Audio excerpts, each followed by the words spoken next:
The data that the Telegram bot was throwing up was not from Covin.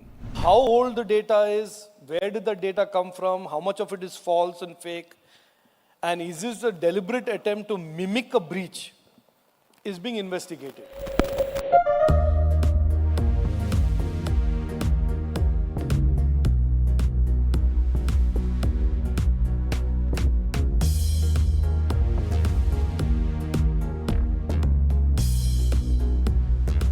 The data that the Telegram bot was throwing up was not from Covin. I'm emphatically repeating that so that nobody should mistake this and label this as a Covin data breach. Number one. Number two, I just want to explain to you how easy it is to mimic a breach. And we believe, and CERT is still investigating this database that the Telegram bot was throwing up the data from was a database owned by the person who owned the bot. So think of this as me, or you, for example, I'm the bad example here. If you sit down and create a database, and you create a bot, and that bot is throwing up data from your database. That is the second point I want to make. Third point I want to make is that data in that person's database, which is what is being seen today when you access the Telegram bot, which has suddenly disappeared. That data is to large part fake. That means there are names, there are some telephone numbers, there are some Aadhaar numbers, but CERT has verified that at least a few of those entries that they have seen are fake. Now, assuming for a minute that there is some real data in that. Today, there is nobody in the room that does not agree or will not agree that Aadhaar data had been breached pre-2014 repeatedly. And pre-2014, there were almost 60 crore Aadhaar entries. And I have personally gone to Parliament and waived Aadhaar breach data. So how old the data is, where did the data come from, how much of it is false and fake, and is this a deliberate attempt to mimic a breach is being investigated. It is the simplest thing today to mimic a data breach and then create a corresponding narrative saying, no, breach ho gaya hai, ye ho gaya.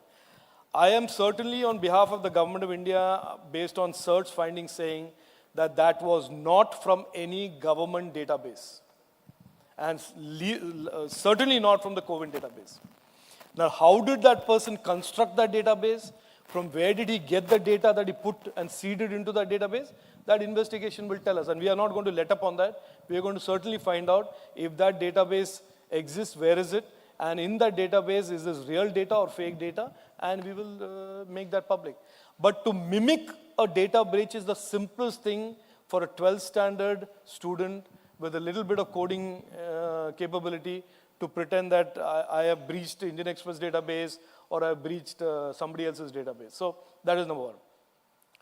To the broader point on why are we so confident it is not a data breach, and we are making a lot of effort. We have made a lot of effort even before my time, my predecessor and his team and other ministries, to ensure that every application within the government follows a standard protocol in terms of data storage, data security, data access.